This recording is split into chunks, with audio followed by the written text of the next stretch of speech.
안녕하세요, 가든입니다. 지난번에 UX 라이팅에 대해서 소개를 해드리고, 오늘은 다크 패턴에 대해서 알려드리고, 다크 패턴에서 찾아볼 수 있는 다크 UX 라이팅에 대해서 알아보겠습니다. 지난번 영상을 요약해보자면, UX 라이팅이란 디지털 서비스에서 사용자의 경험을 돕기 위해 쓰는 언어적 표현이라는 걸 알 수 있었습니다. 이런 UX 라이팅이 사용되는 건 결국 사용자 경험을 향상시켜야 하기 때문인데요. 현재는 사용자 입장에서 작성된 문구보다 기업 입장에서 특정한 이익을 달성하기 위한 목적으로 사용되고 있기 때문에 이에 대한 문제를 발견했다는 것을 말씀드렸습니다. 내용이 잘 이해가 안 가시는 분들은 오른쪽 상단에 있는 지난번 1편을 먼저 보고 이번 영상을 봐주시면 좋겠습니다. 저는 이렇게 사용자 경험을 해치는 UX 라이팅을 다크 UX 라이팅이라고 정의하고 연구를 진행했습니다. 이 개념을 알기 위해선 먼저 다크 패턴이라는 개념을 알아야 하는데요. 다크 패턴이라고 하면 어두운 패턴이라고 생각할 수 있을 텐데요. 다른 말로 사용자 기만 디자인이라고 할 수 있습니다. 말 그대로 사용자를 기만하는 디자인이라는 뜻입니다. 이런 사용자 기만 디자인은 사용자가 서비스 측에 이익이 되는 행동을 하도록 사용자를 속이기 위해 만들어진 디자인이라고 볼 수 있는데요. 이런 다크 패턴은 해리 브릭널에 의해서 처음으로 개념화되었는데 총 12가지 유형으로 분류한 상태입니다.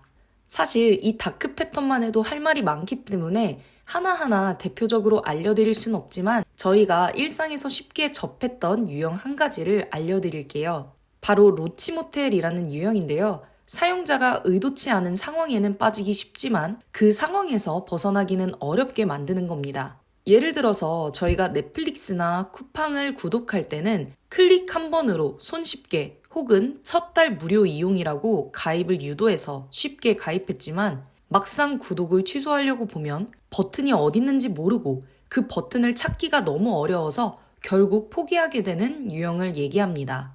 아마 이제는 다크 패턴이 무엇인지 대충 이해는 하셨을 텐데요. 총 12개의 다크 패턴, 또 다른 패턴 중에 하나는 컨펌 쉐이밍이라는 것입니다.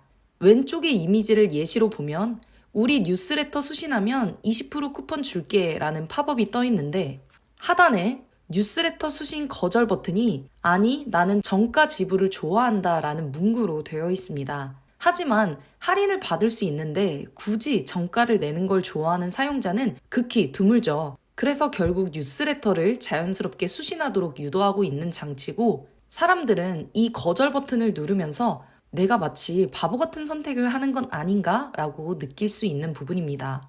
그 외에도 해외뿐만 아니라 국내에도 다양한 컨펌 쉐이밍 사례가 있습니다. 주로 거절 버튼이 괜찮아요. 나는 모든 혜택을 놓치겠습니다. 저는 혜택을 싫어합니다. 와 같은 문구를 사용해서 손실감이나 불안감을 느끼도록 장치해 있습니다. 그래서 이런 컨펌 쉐이밍 말고도 사용자 경험에 무언가 부정적인 영향을 끼치는 국내 사례가 없을까 하다가 제가 찾아본 몇 가지가 있습니다. 이 화면을 보고 계좌에 돈이 부족할 때 알려줄까라는 알림에 대해서 동의합니다 라는 버튼을 누르면 단순히 돈이 부족할 때 알려주는 걸 넘어서 마케팅 정보 수신에 동의하게 되는 장치입니다. 그래서 토스가 제공하는 각종 마케팅 정보들도 함께 수신하게 되는 경우인데요. 아무래도 이럴 때는 상단의 타이틀이 바뀌어야 되지 않을까라고 생각합니다. 두 번째는 5초 만에 맞춤 정보를 입력하면 1000포인트를 바로 줄 것 같지만 막상 맞춤 정보를 입력하고 나면 너 1000포인트 받을 거면 마케팅 정보 수신에 동의해야 해 라는 팝업이 뜨더라고요. 그래서 이 경우는 미리 마케팅 정보 수신에 동의해야 우리가 1000포인트를 줄 거야 라고 말하는 게 더 옳지 않았나 라는 생각이 들었습니다. 세 번째로는 혜택 종료 버튼을 누르면 아래에 할인 혜택을 더 이상 볼 수 없다라고 말하지만 제가 실제로 혜택 종료를 누르고 두세 차례 앱에 접속한 결과 접속할 때마다 이와 같은 팝업이 등장했습니다. 더 이상 볼 수 없다고 해놓고 다시 팝업이 나타나니까 아무래도 왜 거짓말하지? 라는 생각이 들었던 것 같아요. 그래서 이런 UX 라이팅 유형을 쓰는 게 과연 기업 입장에서 좋은 전략일까?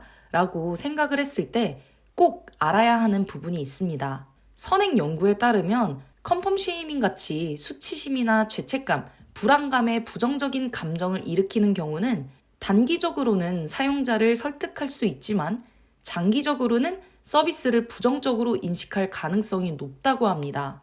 그래서 사용자 경험에 부정적인 영향을 미치는 UX 라이팅은 다크 패턴 디자인에 해당될 수 있다라는 결론을 내릴 수 있는데요. 다른 자료에서는 이 같은 라이팅을 글로 꿰어내는 디자인이라고 표현을 했고, 사용자의 행동 심리와 욕구를 이용해서 기만적인 기능성을 구현한다고 했습니다. 하지만 이렇다고 해서 나쁘다, 사용자가 싫어할 거야, 그러니까 쓰지 말아야 해 라고 주장하는 것은 아닙니다. 왜냐하면 연구자끼리도 의견이 다르기 때문인데요. 한 연구자는 컨펌 쉐이밍을 사용하면 소비자를 짜증나게 하지 않는 한 기업에 긍정적인 결과를 가져온다라고 말했고, 다른 연구자는 대다수는 이런 컨펌 쉐이밍을 사용하는 회사를 부정적으로 느끼고 비전문적이라고 여겨서 비효과적인 전략이다라는 결과를 도출하기도 했습니다. 그래서 저는 문득 궁금해지더라고요. 이런 다크 UX 라이팅을 사용자들은 어떻게 느낄까? 좋게 느낄까?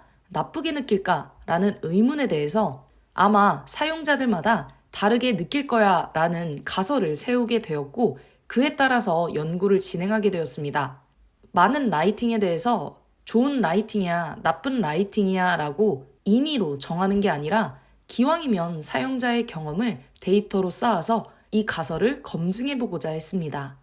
지금까지는 다크 패턴과 다크 패턴에 해당되는 UX 라이팅 사례, 그리고 이런 사례들이 가져올 수 있는 문제점과 논쟁에 대해서 말씀드렸는데요. 다음 영상에서는 다크 UX 라이팅에 해당되는 사례들을 버티컬 커머스 중심으로 소개해드리겠습니다. 다음 영상을 보고 싶다면 구독, 좋아요 부탁드립니다. 감사합니다.